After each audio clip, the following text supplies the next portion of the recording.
Good morning, good afternoon, good evening, good night, everybody. Whatever time it is, I hope it's good. Welcome to the Daily Dose of Jazz podcast, episode 3. You can't see it, but right now, my lovely co-host Jeffrey Swan is throwing confetti everywhere. It's a time to celebrate. We've made it past episode 2. We have been picked up for episode 3, so that's always a nice thing. And it's always good to be here with you, Mr. Swan. Always good to be here with you, Mr. Ben. Thank you for having me. My pleasure. Well, I mean, it's just not the same without you. I can't do it without you. It would be a very empty and sad place with me talking to myself. I do that enough already, so I don't need to do that also on a professional level, okay? So as long as you're listening to jazz as you're talking to yourself, then that's okay. They're my friends now. They're my friends. They never answer me or write back, but they're my friends. And for people who are tuning in maybe in the future, it is November 4th, and it's actually kind of special because we just had a whole new album drop, did we not, yes. Mr. Swan? Yes, and I'm a little biased, but I love the artwork on this album. I mean, if you look at the back credits for the artwork, you might understand why. I don't want to, it's kind of a spoiler alert. It's like staying to the end of a Marvel movie to watch the credits. You've got to buy, I strongly suggest if you're listening to this, go look up the album. It's out right now. It is called Christmas Ain't Like It Used to Be, and go ahead and buy it. It's available on all major streaming platforms. We're talking about Pandora, we're talking about Spotify, Apple Music, Amazon Music, YouTube, all of those places. Plus, most importantly, it's also available in a physical form. Like you can actually hold this thing. Yes, exactly. And we talk about Christmas ain't like what it used to be. Do you remember when you used to get like music and actual physical things for Christmas? Yes. You want to know the first album I ever got? Not jazz related, but What'd you get? It was a CD of Smash Mouth, if that dates me. Oh, I mean, you want to know the first one I got? My mom bought me, and I don't know why she did this because I cried. I was like, what a waste of money. That's how much of a brat I was as a kid. My mom bought me the Broadway musical Little Orphan Annie. And I'm not that old. Great musical. It is. But I was just like, I think I was like 8. I may have even used an explicative like, what the heck is going on here? So for us, this amazing. I'm like, please just give me more He-Man, please. That'll date me. I love He-Man. So this album just came out. It's absolutely amazing. It's got Andromeda Tour on there. I guess I should just mention, go check out the following song, Happy Hanukkah, My Friend. You can find it on YouTube right now. There's a single, there's a video. Please go watch this. I know you'll love it. This is one of those songs where I know that if people just listen to it, it'll be a massive hit. It is so amazingly good. Right. And it's just the tip of this literal iceberg of this album, which is just phenomenal from start to finish. And I always feel bad because I know everybody's like at the end of Halloween, they're like, oh man, I'm going to go to like Walgreens and they're going to be playing Christmas music. And I'm like, yeah, but that Christmas music sucks. This Christmas music does not. You know why it doesn't? This is my favorite part about it, is that it's Christmas music that you haven't, at least I haven't really heard before. It's not like renditions of the same 3 songs you hear constantly. It's kind of like new Christmas music because they don't play this stuff ever. It's awesome. Like I love that. I'm like, man, a whole album of Christmas music that pretty much feels new and fresh the whole time you listen to it. How rare is that? Let me tell you why he is speaking the truth. Go buy a Dean Martin Christmas album. He made like 3 of them. 90% of the songs, he just sings the same song on a new Christmas album. And don't get me wrong, Baby It's Cold Outside, he does a really good job. But the funny thing is, you get to the point where you're like, I kind of like his second version of that song. And because he just sang it so many times.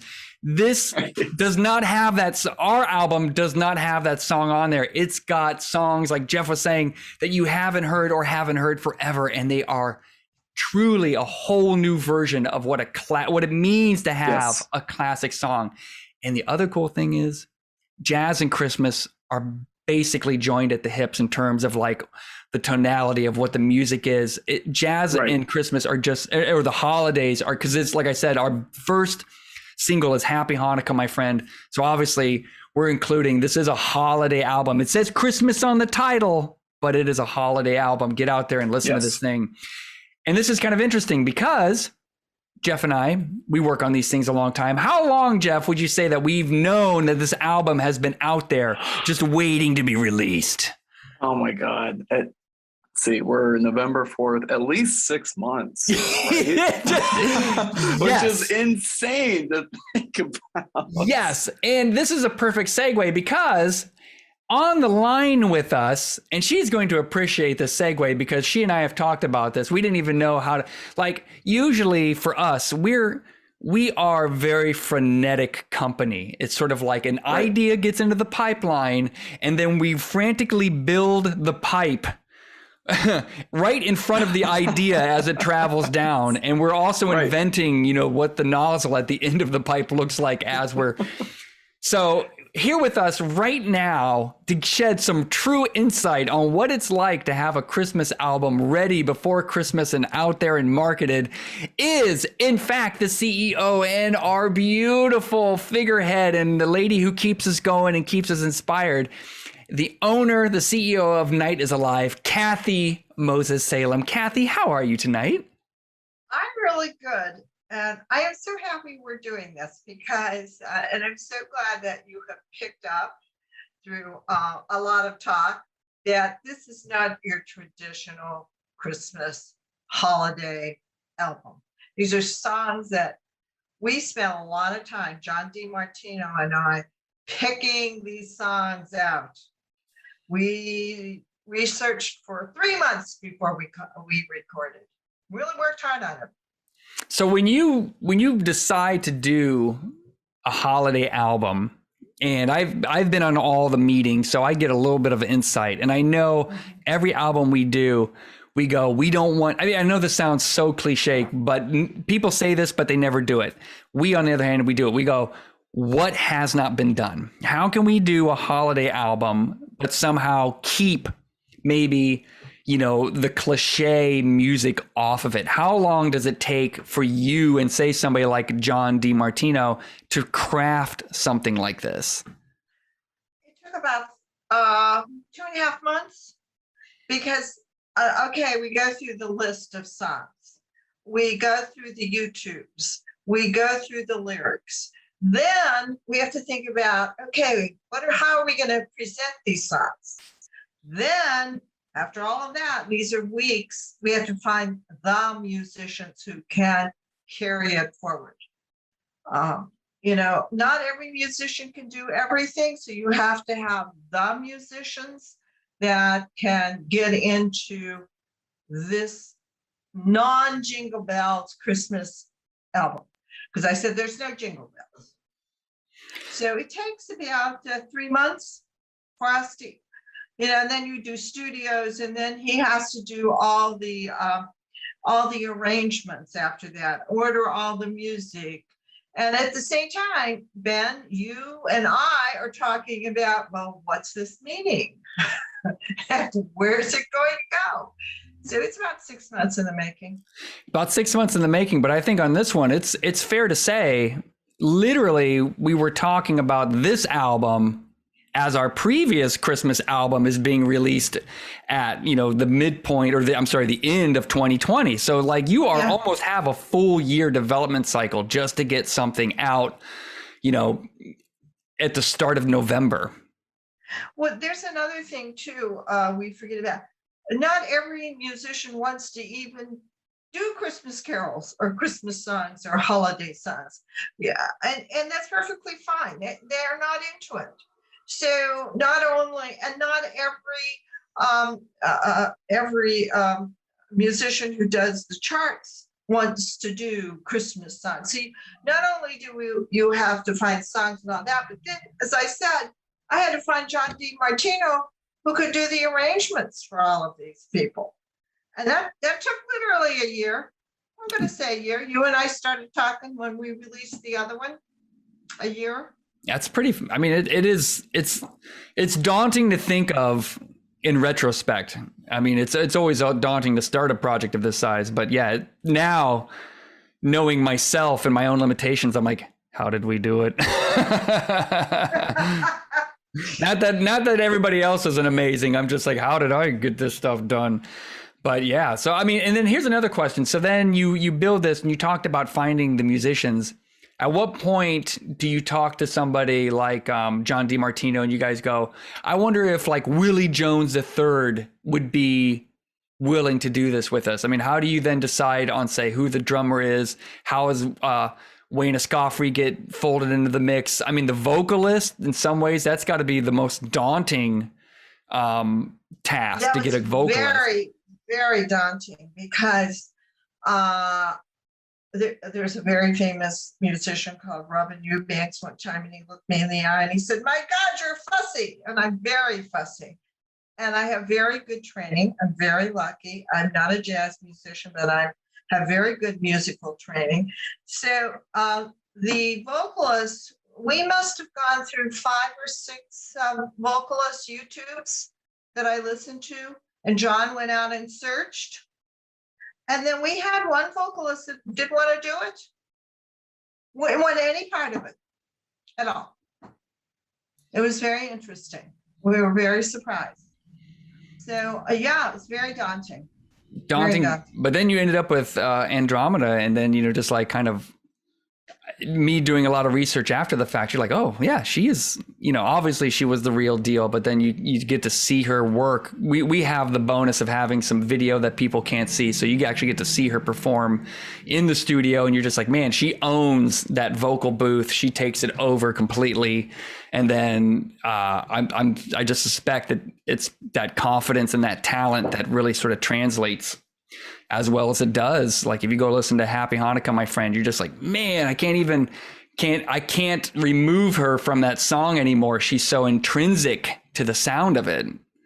Well, see, another thing you have to give Andromeda great credit for, she never heard of any of the songs that she sang, ever. She had never sung one of those songs in her lifetime.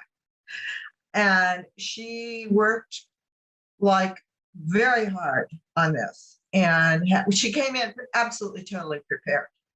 And yeah, like you say, she walked into the sound booth and took it over, but she had never ever heard one of those songs that she sang. That's phenomenal. Yeah, and so that was another thing. I think some of the, or maybe the other vocalists that we talked to looked at this as, I have to learn all these songs. I may never sing them again.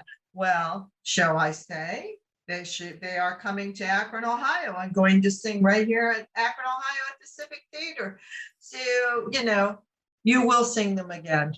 That almost sounds like a threat. You will sing these, so you better. It's a promise. Well, I was just going to say, yeah. So, if you are listening to this podcast here in 2021, and it's not past the 18th of December, get ready, because we are in fact coming to the Akron Civic Theater. You can get the tickets now. You just go to akroncivic.com and then just look for Christmas Ain't Like It Used to Be. You'll find it. The tickets are there.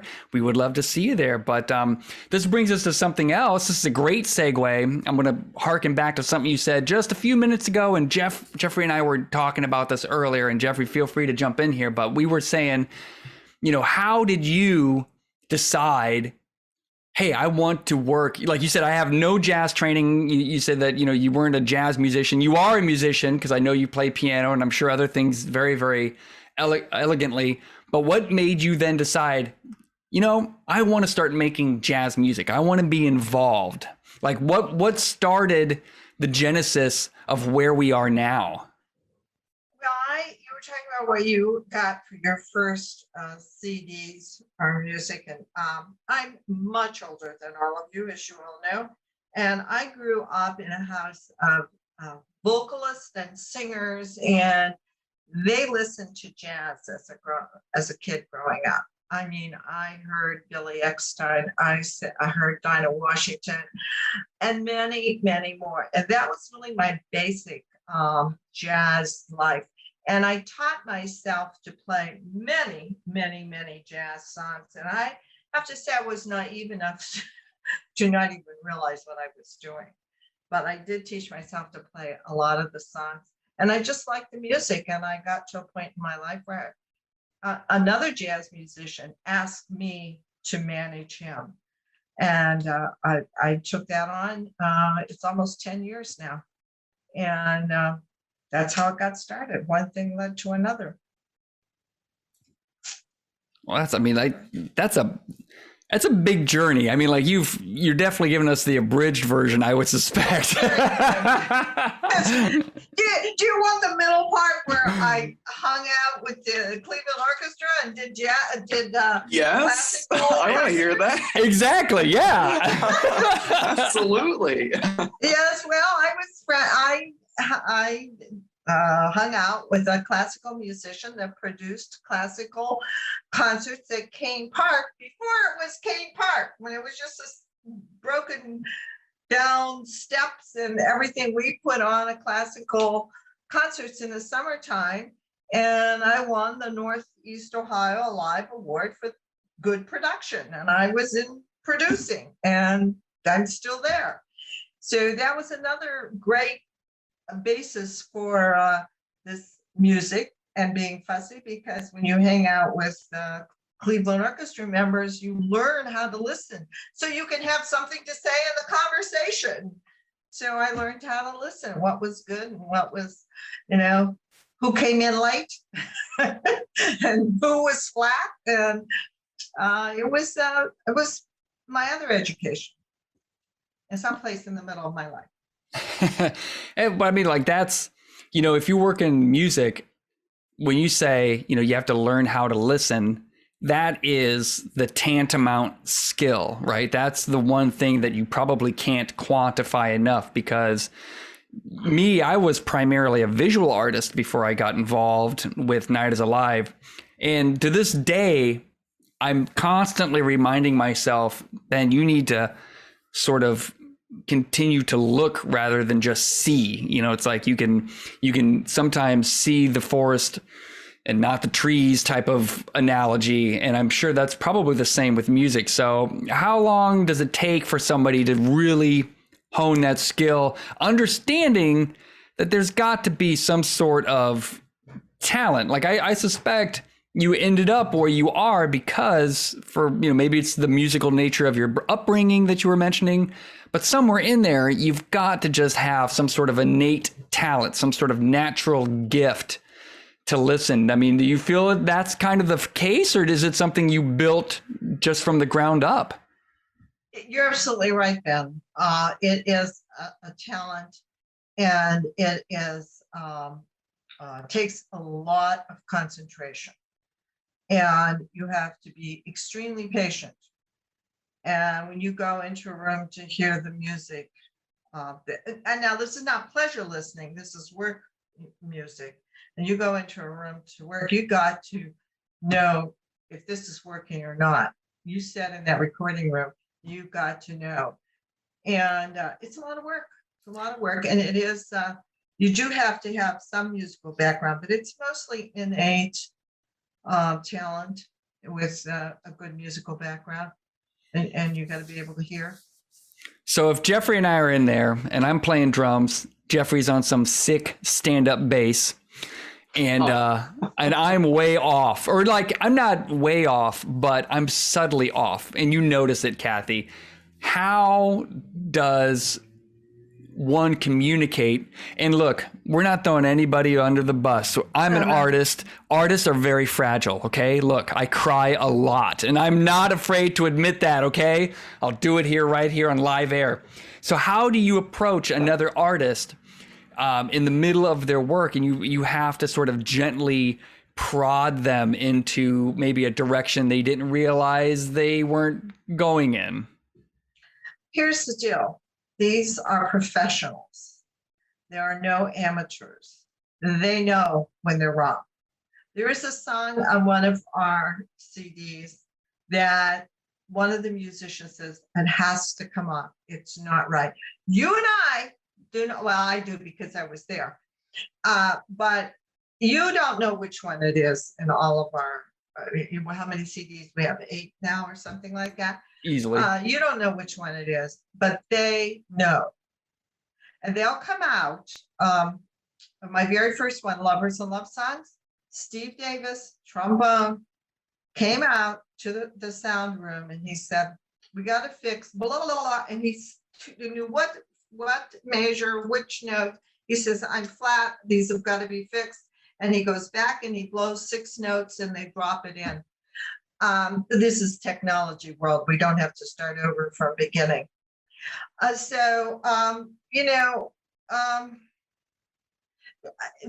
know themselves. So I don't have to say anything at all to them.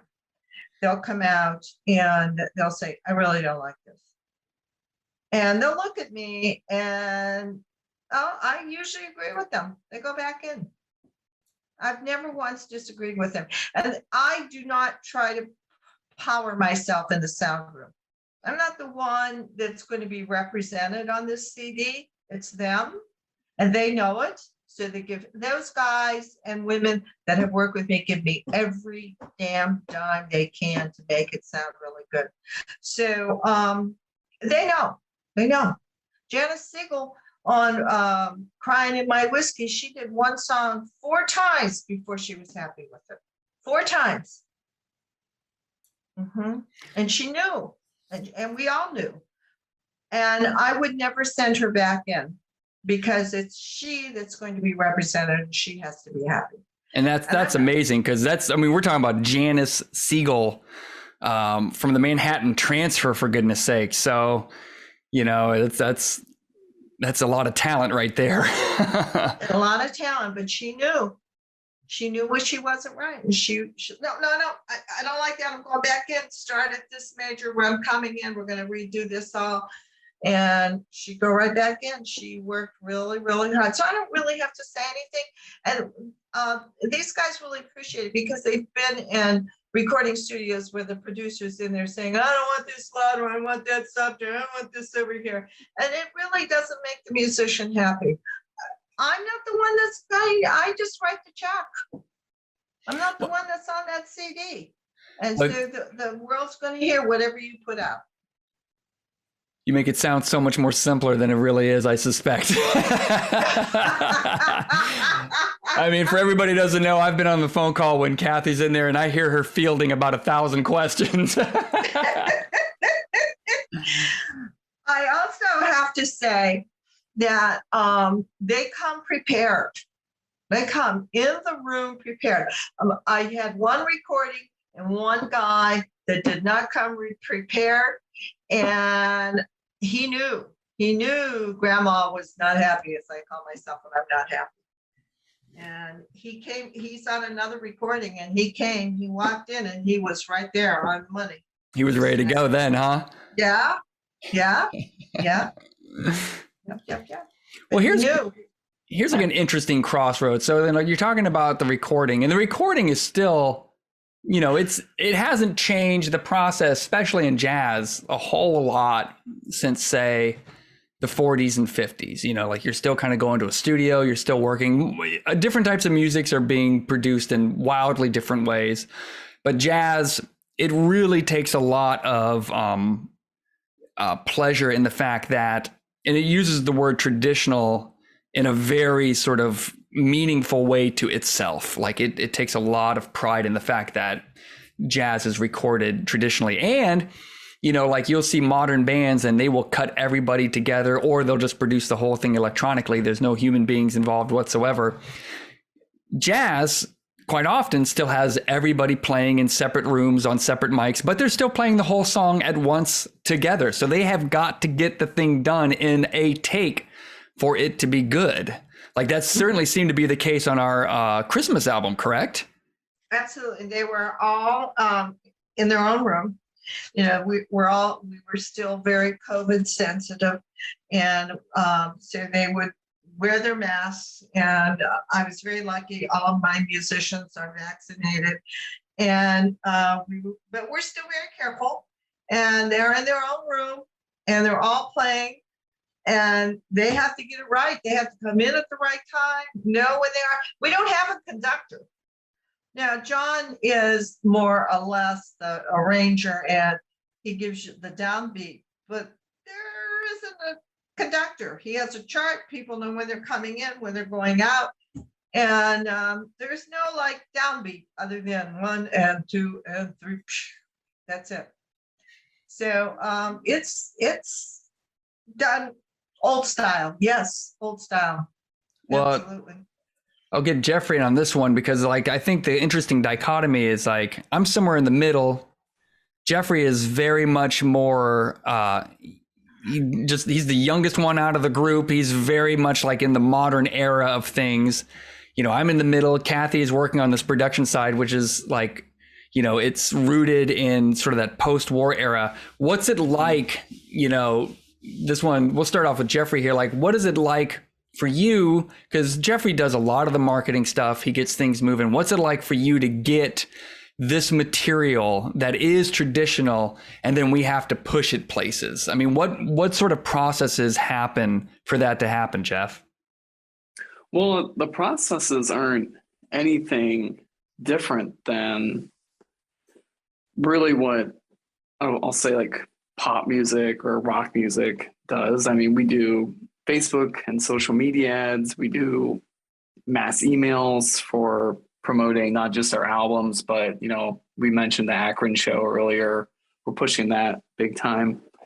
It's even though maybe the recording processes haven't changed much, we still use the same marketing techniques that everyone else uses today. Those aren't really different because the product itself is the main focus, and whatever best way we need to get that product out in front of people, we're going to do that, right? So yeah, nothing is really that drastically different, I would say, from what other music genres do. I mean, I see ads for Taylor Swift or anyone else on the same platforms and in the same ways that we advertise our music. Well, here's a question then for you, Jeff. So like, let's say, because this really pertains to us and you have really spearheaded this.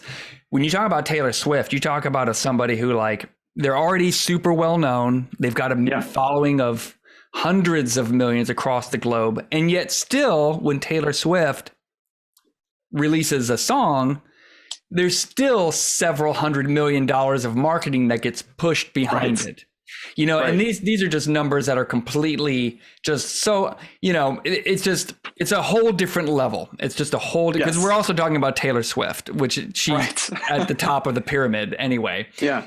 So what sort of like, I'm not going to call them dirty tricks, but what is sort of like, how have we sort of honed our economy of motion when it comes to marketing, you know, for somebody who is basically just a group of really cool independent producers?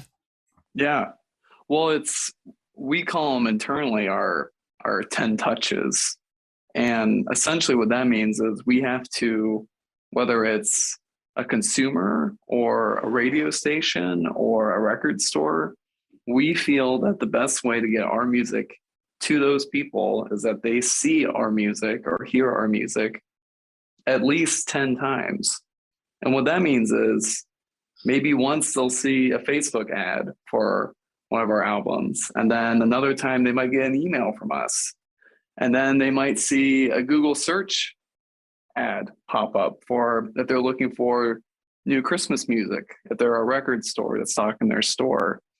So we have to find various avenues to reach these people and then to keep reaching them, which you brought up, you know, the massive marketing budgets that Taylor Swift has. She still has to market, because if she's not getting in front of people all the time, people aren't going to think about her. And it's the same way with us. We have to keep finding new, different ways to reach and get in front of people as often as we can, and just keep doing that over and over again. And like, just to sort of add to that, it's like part of what the team has come up with is just sort of like also we do it. 10 touches constantly, but we've also tried to be very sort of unobtrusive. Like we don't want to be obnoxious. We like, whenever we send you like music, it's the last thing we want to do is turn you off to the product. So we have put so much effort in really sort of honing our messages and being really sort of bring you into the fold. And it's hard. I don't even know if I could explain the process, even if I was getting paid to do it to some outside group, because it has so much to do with the culture in here. But then to kind of swing to the other side, Kathy, so you're working with all of these old school musicians. And I know that they're sort of old school because, you know, inevitably they want to do things sort of in a way that they're comfortable with. And we're trying to push them in sort of these new comfortable avenues. And I know that as we've been working with it, some of our musicians have started to say, you know what, you guys know what you're doing. You do it your way. So how much effort sometimes does it take, Kathy, to put an artist at ease that we can take care of the music that they've created for us? It was probably my biggest obstacle. That first of all, they were musicians. How much digital work have they done? And in the past, you had newspapers, televisions, and you know, all kinds of ad agencies and things like this that would handle all this.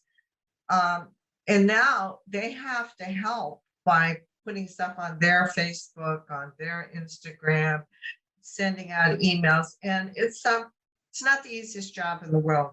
I mean, we provide everything for them, but they're still struggling. I'm going to say this honestly, struggling to figure out if this is what they have to do. I think that's the problem. They haven't figured it out that they don't have a choice. The idea of, you know, we're going to be on the radio, we're going to be here, we're going to be there. And it is a lot of connections. You do have to have connections in the music, and this is entertainment. But the connections in the entertainment doesn't buy your music, and they don't buy your seats in your room. It's everybody else. So how to reach those people? I've had a hard time convincing them this is right. But then we go out and we gig and we fill the room every single solitary time. We fill the seats. But we work. Oh my God, do we work? Yeah, but Kathy brings up, if you are a musician out there, Kathy brings up something, and hopefully you've picked up on it. She basically said, you know, they go to themselves, what do I need to do, or do I need to do this? If you have a team of people helping you market, the best thing you can do is say, yes, give me everything you've got, and I will spend the next X amount of days blasting that nonstop. Because this also goes directly to what Jeffrey said as well with Taylor Swift. It's hard to believe, but if Taylor Swift dropped a brand new song like this second, you would not know about it until somebody spent a lot of money to let you know it was out there. I always talk about anonymity. And in the security world, anonymity is your biggest friend, because the less people know about you, the more safer you are, the more security you are. There would be no need for passwords if you were a completely anonymous human being. But when you're in the entertainment world, anonymity is your biggest enemy. If nobody knows about you, then your career goes nowhere. So by far, if you are a musician or an artist, or just a business in general, the best advice I can give you is, if somebody's giving you free marketing materials, use them, boost yourself, basically be the squeaky wheel. Sometimes I'm a little modest, you know, or I'm, you know, the cobbler's children get their shoes last. There's times where I'm not loud enough, but I'm also spending all my time on megaphones on other people's Instagram. So it gets tiring. I get chapped lips. I can't yell into a megaphone all day long. All right, people, come on, get off my back. But if you're a musician, let us yell for you and take our messages and run with them. And I think that's what, when Kathy says it's a big struggle, that's definitely a part of it, because we've talked about that a lot. But they've come around. They've gotten, I mean, some of our most staunchest people who have been having some problems have started to come around. And I'm like, oh, thank God. Here's the other thing, Ben and Jeff, in the music world, as in sport world and different things, many of these people have been taken advantage of. And they have to learn to trust you and trust what you have to say. And who am I? I was nobody. Somebody asked me to manage them. In fact, it was Harry Allen, saxophone, great jazz saxophone. He came to me and said, would you manage me? And I asked my children, they thought it was a wonderful idea. And this is how it got started. And they have to learn to trust you, that you know what you're doing. And so once you fill the seats and you get them a few gigs and you do these wonderful recordings, they're more trustworthy. Let me put it that way, because they've been burnt over the years. And that's a terrible thing to say, but not all of them, but or they've heard stories. So they have to learn to trust you also and see what you could do. And I have anybody that works for me trust me and is believe what we do. So I'm very lucky. Awesome. Jeffrey, do you have anything to sort of add to that point?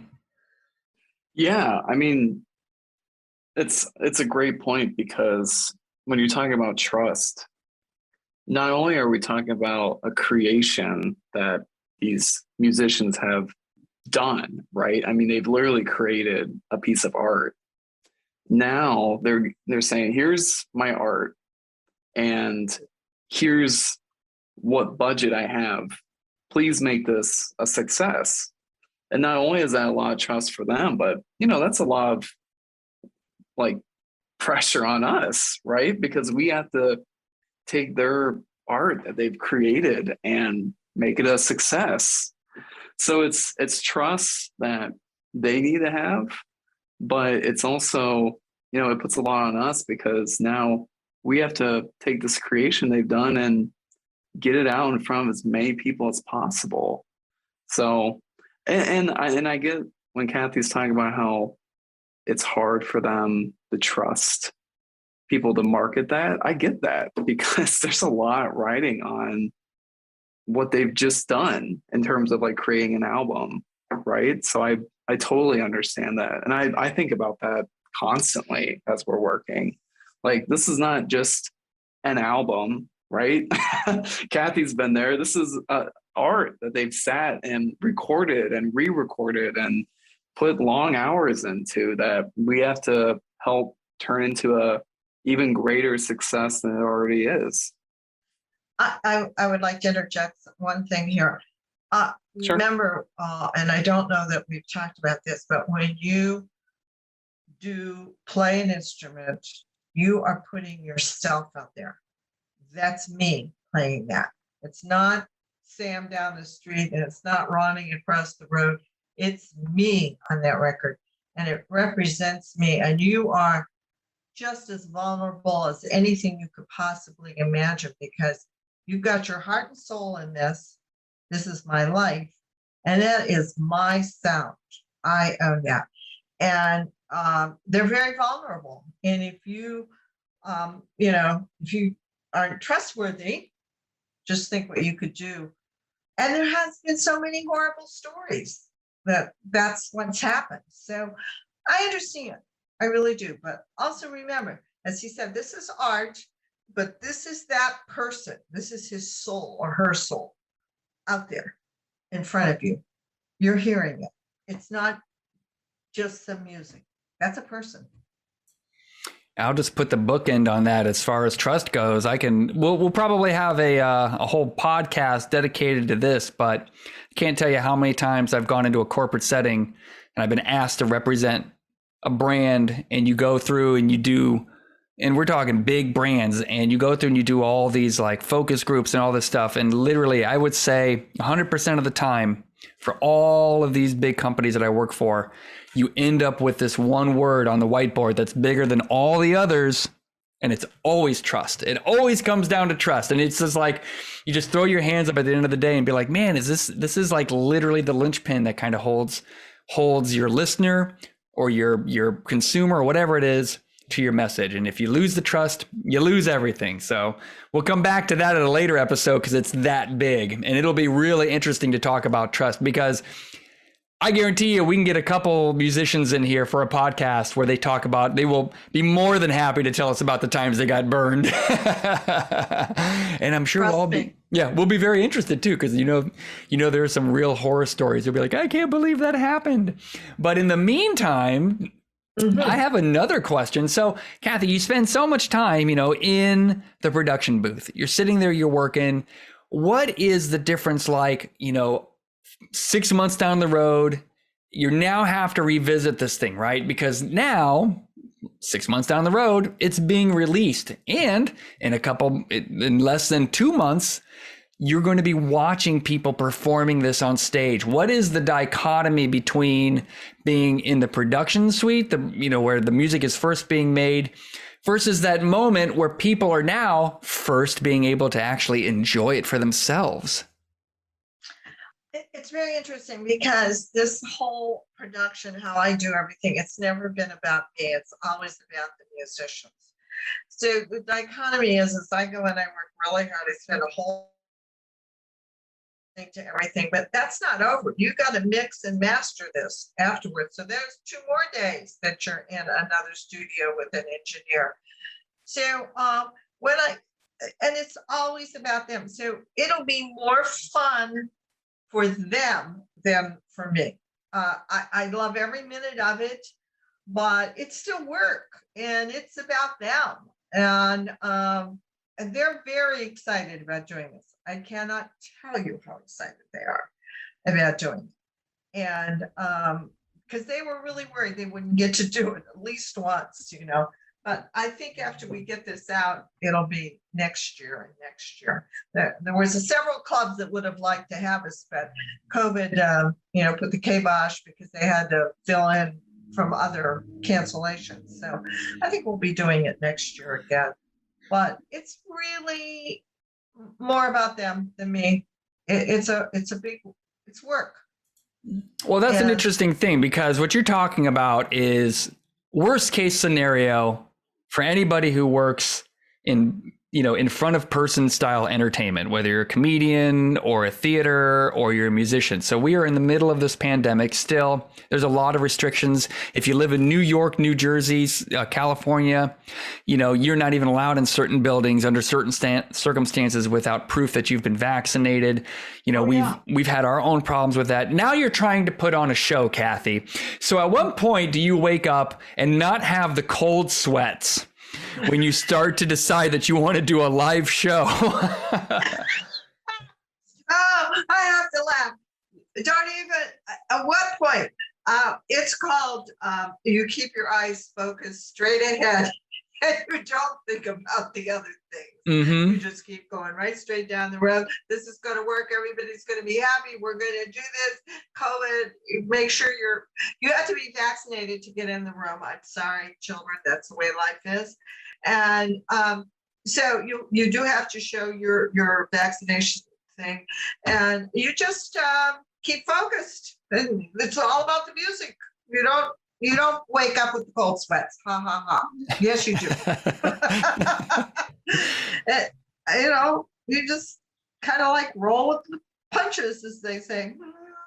Well, but it kind of speaks to sort of a pioneer attitude, because it's like, if you're under the radar, and this is not a knock on other musicians, but I would say 99% of you musicians who are performing, they're performing in bars, they're performing in small venues, and there's very little risk to their careers because those bars need to have, local talent 24/7, people who can cover classic hits, and that's it. When you are representing a group of A-list musicians, we're talking Bill Cunliffe, we're talking obviously Andromeda, you've got John DiMartino on the roster, we got Willie, we have literal A-list musicians, and you put them out in front of the world at a moment where the world is hesitant to a lot of people would not take these sort of risks. But Kathy, you walk into it with a confidence. Where does that confidence come from? Oh, dear Lord. That's a very good question. I think I've always had it. I was married to a very successful, internationally world famous executive. And he also gave me a lot of confidence during my marriage. And I've worked in Washington, D.C., and I've worked for the plane dealer and raised 3 kids. And all of those things kind of like put it together that you walk in the room and you say, here I am.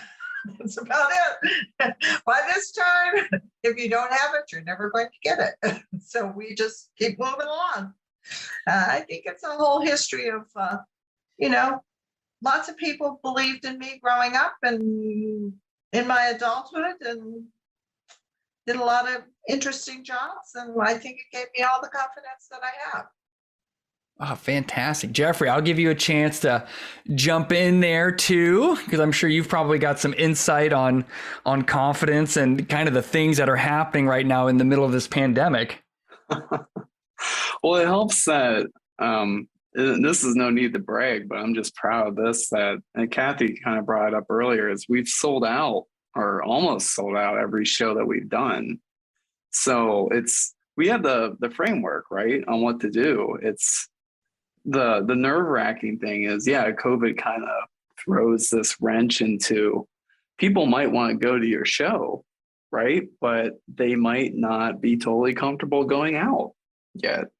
So on top of advertising to people that, hey, just this show is coming to, you might be interested to it, we got to convince people that, hey, it's all right also to come out of your house. It's all right to finally leave and come enjoy some music. So it's tough. It's not easy because that, like I said, it throws a wrench into already a difficult thing that we've proven that we can fill the seats before, but that's not easy. And then, COVID, just those worries on top of it doesn't help either. It's true. I mean, so like really, getting people out of their bunker sometimes when there isn't a problem can be tough, but we put a lot of effort, like we were talking about earlier, to just reach the people who want to hear our music and then give them the confidence. And like Kathy was saying, obviously this is going to be an amazing concert coming up here for in support of this album, and everybody who comes, you're not at any risk, okay? You're gonna be fine, I promise. I want to say the other thing, all the clubs around the country, which I keep close tabs on and know most of them, they're all doing very well. People are not hesitant to come out. They all have to be vaccinated at all the clubs that I have contact with, and they're there, they've got their card and they feel very comfortable. And of course you can always wear a mask, and we're all pro masks, and we will always have some available for you if you're more comfortable. And we're just glad to get you out of the house and have some fun. And this is a very family oriented show, by the way. We haven't mentioned that, Ben. Andromeda worked at Disney, and she is animated as can be, and she is very happy to have the kids in, and she has a whole little skit of Christmas and holiday tunes that she's planning on having children join in and so forth. So we need to push that too, and think, bring out the kids. It's a great Christmas present, early Christmas present. Take your kids out for dinner and push up. Yeah, the irony is the album is called Christmas Ain't Like It Used to Be, but what we're trying to do is actually kind of give you a little bit of that old time Christmas like it used to be honest with you. We want you to come out with your family. We want you to have fun. We want you just to enjoy the holidays, for goodness sakes. Get out there. We miss you. We miss your faces. Come hang out with us. And my guys so much missed performing. I would talk to them over the couple of years, and it was always sad. We can't wait to get back out and see our friends. And Willie Jones just posted on Instagram that he met Billy Hart at the airport on his way to Chicago, and he was so happy to meet friends at the airport and be traveling again. And of course, Billy Hart is Lorca Hart's father, And Lorca has our Colors of Jazz album. Which is an amazing, I mean, it's always really cool when the apple falls right next to the tree, and Billy and Lorca are astonishing drummers. Me being a drummer myself, I listen to them and then I just want to look at my drum set and throw it out the window because I just don't want to disrespect the might these two guys have. But yes, Colors of Jazz, if you haven't listened to it yet, listen to it soon. And then speaking of I know we're getting here towards the end of our show, but I just want to quickly segue. Maybe Kathy can tease a couple things here. We have maybe one album ready to go, maybe a couple albums ready to go, maybe there's 14 albums on the horizon. Kathy, would you like to? We have one that's definitely coming out January 1. It's called Old, New, Borrowed, and Blue. And It has John DiMartino, Wayne Escofny, Joe Magnarella, Lonnie Placico, and Willie Jones. It is beautiful. They have 5 originals and 2 standards. It is gorgeous, just absolutely gorgeous, gorgeous music. We're looking to do a new Lorca Heart in California. We're going to go out there and record. And Daryl Tokes. And Daryl Tokes is a very well-known backup singer, and he did all the arrangements for the Grammy show for the Temptations for their presentation. And he teaches at FAMU, and we're going to do a recording. And then summertime, I'm hoping Wayne Escofny and us will do I want to do something like Bread and Journey and Foreigner in Chicago with some old-fashioned jazz music. I would love it. I mean, if you guys can do, Don't Stop Believin' by Journey as jazz, it will definitely be top 10 of all time. Just saying. Do not let this dream die.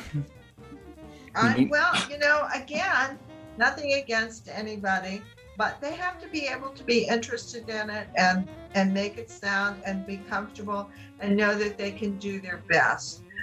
These guys don't take on things they can't do, and not everybody can do everything. There's a very famous musician who took an assignment, and it was bossa nova and Latin music, and he was just a straight jazz guitarist. And so this guy calls him and says, can you play Tuesday? And of course he says yes. He gets on stage, and after the second song, the band leader says, "You can leave now." So he Yikes. Yeah, that's why you should always wear like a jock strap and a cup when you go up on stage, because if you miss the ball, it's going to hit you. But these guys know they can't do it. They're not going to do it. So, I've only broached it with Wayne. Maybe he won't have interest. That's okay. And maybe he can't do it and is not comfortable doing it. I never make anybody do anything they're not comfortable to do. But I do want to do that someday, Journey, Foreigner. I can't,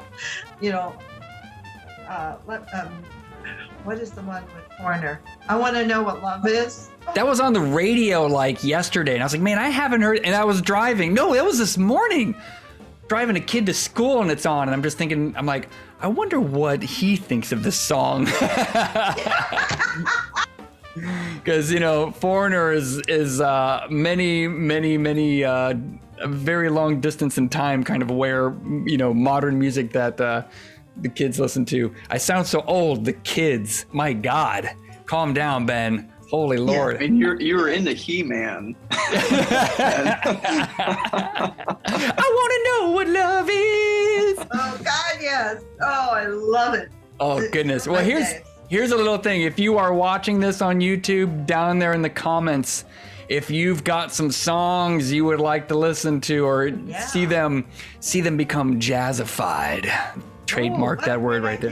Yeah, we'd love to hear what the audience would like to hear on jazz. Exactly. Please. And feel free to give us some way far out ones too. Turn down for what? Hey, we'll give it a shot. We don't care. We'll figure it out. We'll make it awesome. Yeah. Oh, I'd love to hear lists from other people. I would be so happy. Even a Christmas list of songs that, you haven't heard and you would like to add to us. Just send us a note. Put it on YouTube there. We'll get it. And send us a note. You can always send it to Night is Alive, too. Fantastic. Yes. We're on Facebook /Night is Alive, Twitter /Night is Alive, Instagram /Night is Alive. Let's get Jeffrey in here real quick. Jeffrey, I mean, we've covered a lot of stuff. Do you have any kind of parting ideas, questions, comments before we wrap this thing up? No, nothing, no questions. I just want to thank everyone if you made it this far, thank you so much for taking the time to listen to us. Yes. Seriously, that's awesome. And thank you for supporting anytime you buy or stream any of our music. That helps out a lot. So I just want to thank anyone or anybody that's doing that. Thank you so much. It really, really makes the world for not just us, but the musicians we work for. I echo that sentiment 100%. And Kathy, we'll give you the last word here before we sign off. As always, thank you, audience, and please keep in touch. Send us emails, send us notes. We want to hear what you have to say. We're very interested in knowing where you think we should go next. Fantastic. Absolutely. So please go ahead, subscribe. There's a little button there. Hit the bell. That gives you a notification when we have new podcasts. We've got new music coming out, and that also means we're going to have some interviews here soon with some of our very own musicians, and these are the leaders in the jazz industry. So if you love jazz and you want to kind of hear some inside stories, they're going to be coming your way here shortly in the next few podcasts. So please subscribe. You'll get the notification. You'll know when it goes live. And on behalf of me, Jeffrey and Kathy, we thank you so much for hanging out with us tonight, and talk to you soon.